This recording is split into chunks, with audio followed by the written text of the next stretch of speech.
What's up YouTube, Sergeant Blake here, and today I'm talking about Fat Princess. Now this was suggested to me by Systemofacomputer. I'm going to put his name right here. And basically he's been commenting a lot, giving a lot of good feedback, and he's actually asked me a couple times, well, he asked me to talk about Dead Space, to comment on Dead Space in one of my, in the must-have video, and he's also been giving a lot of positive feedback, and to that I want to say thank you. Now he also asked about the game Fat Princess, and if I could talk about it, if I've played it, or if I have any words to say about it, basically. Now, the first thing I'm going to point out is that I personally don't enjoy the game as much as a lot of my friends do. A lot of my friends tell me it's a very fresh experience, it's great to get away from first-person shooters or action-adventure games that take place in really dark setting. You know, I will note that the game itself is a really bright and beautiful looking game. It's very colorful, very powerful in that area because, you know, when you play a game like, you know, let's use Killzone, you know, you see a lot of silvers, a lot of grays, a lot of browns. There's quite a bit of red in that game too. And it's all really dark, kind of. It just makes you feel repressed. I mean, I can't really explain it in a way that other than that. But the game itself, that Killzone is a really dark looking game. And to jump from Killzone to maybe, you know, Fat Princess, it's really refreshing. You step into it and it's a whole different world. And the same would be said for maybe Infamous or something. Infamous, Infamous, very dark. And then you step into Fat Princess and it's a really bright, really cool environment. Now, I have my own problems with it. I actually don't enjoy it as much as my friends do. But the thing is that I got it for free from a friend of mine. And technically, I didn't really spend the money. So I'm not exactly looking for the things I like. I'm looking for the things I don't like. If I didn't spend the money, I don't really care how the game turns out for me. But if you can share it, if you have a friend who has it already, I suggest that you do it because a lot of people, you know, it's very easy to share games on the PSN, and if you can do that, I suggest you do it because then you'll get the best of both worlds. And you know, I mean, it's just, to me, I can't seem to get over the combat, which is a little bit lacking, and it doesn't have as much depth as I wish it could have. And I think that for as long as we waited for that game, I was expecting more, and what we got was good for everybody else, but not good enough for me. So really what I'm saying is that I can't tell you how the game is, you should check it out yourself. But a lot of people tell me it's a good feeling, it's a fresh experience, and you know, a lot of people are liking it. So if you believe that it's your type of game, I suggest that you at least give it a try. I wish there was a demo, because I feel like me just, you know, shitting all over this game would ruin it for you, when you might actually really enjoy it. So if you can, try to get somebody to share it with you, and then you get it for free. If you can't, well, there's really not much you can do.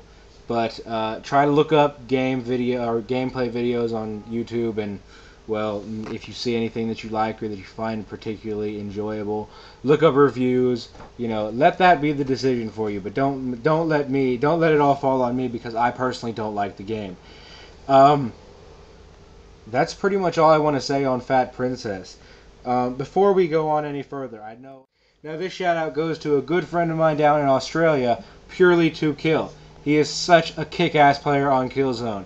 Me and him on that game should be illegal because I don't think we've ever lost a game when me and him both play. Not that I'm saying I'm the best, but he is fucking excellent. Another person. I'm gonna do it two at a time from now on. Another person, also from my clan in Killzone. Purely to Kill is from the clan, and so is this next person. Now, I'm not sure which one to pick, but I'm just going to go with Shady Russian. Now, I haven't played with him too much, but he's also really good. We've had some enjoyable games in the past, and he asked for a shout-out, so here he goes. Both of those guys, really good. If you see him in Killzone, I suggest you switch to their teams, because they will rape you, and they will not have any problems with it. Okay, so moving on. I talked about this in my other videos, or in one of my other videos, and it's getting out of hand. Because the problem is Activision just trying to bully its way into being what it's not. And you know what? I mean, The first problem was with it saying if the PlayStation doesn't lower, if Sony doesn't lower the price of the PlayStation, we're not going to support the PlayStation. Now, to me, I think that's bullshit because I spoke on this before. Who the fuck cares? I mean, yeah, you guys have Call of Duty, yeah, you have Guitar Hero. I don't play either one of those to the point of considering myself hardcore. I think Call of Duty is fun. I've played a little bit of it. I really enjoy the story mode for some of the games, but I really don't think it's the next thing, like, it's like bigger than sliced bread. So, I particularly don't give a fuck. Same goes for, what's the other one? Guitar Hero. Them not supporting the PlayStation is not going to hurt me, and I'm sure that there's others like me that aren't going to fucking care. And, you know, other than that, also, so after that, okay, so I've talked about that, and then after that, they raised the price in the UK for Call of Duty 6, the Prestige Edition. Now, I mean, again, it doesn't have anything to do with us in America, or even in Canada, anywhere else but the UK, but the way I think of it like this is that if we let them do that in one place, then they'll move on to doing it in Australia, in Asia, in Central America, until they get to North America, and they just say, well, you guys let us do it before, well, we're going to do it again, and there's nothing you can do about it. And then we'll be paying who knows how much money for, you know, games that aren't that shouldn't be as expensive as they are. Gaming is already super expensive. We all know this, and that is kind of, it's outrageous that they're doing this to the people in the UK.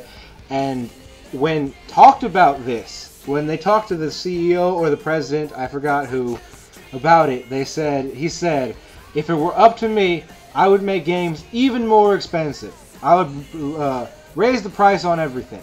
Now, that is just, you know, like I said, if we let him do it somewhere, he'll try to do it on us sooner or later. And I think that's complete bullshit. I mean, he's walking around like his games, like Activision's games, are fucking God's gift to gaming. And it's just bullshit because, honestly, I mean, I have plenty of stuff from EA. I mean, I've got plenty of good things from EA, who actually was just like this before until they started listening to what the people wanted and they started giving back in a positive way. Now, I have plenty of games from EA in my gaming drawer. Games from Naughty Dog, games from Insomniac. You know, I've got games from Guerrilla Games, obviously, Sucker Punch. A lot of these places that work exclusively for PlayStation, and a lot of people who work really well just doing multi-plat games. And they're all great. I have nothing from Activision. And I've considered buying from Activision, but in the end it just didn't seem the right choice because I don't think I was going to enjoy it. So, you know, this is what I'm getting at. Like, if I don't have anything from Activision, think about how many other people don't. You know, I know that a lot of people love Call of Duty, and I respect that. That's great for you. But, you know, Activision doesn't make the best in games. And that's the honest truth. And I really think that Activision walking around like they're the biggest shit in the world, well, the biggest, you know, the best in gaming is really quite unbelievable.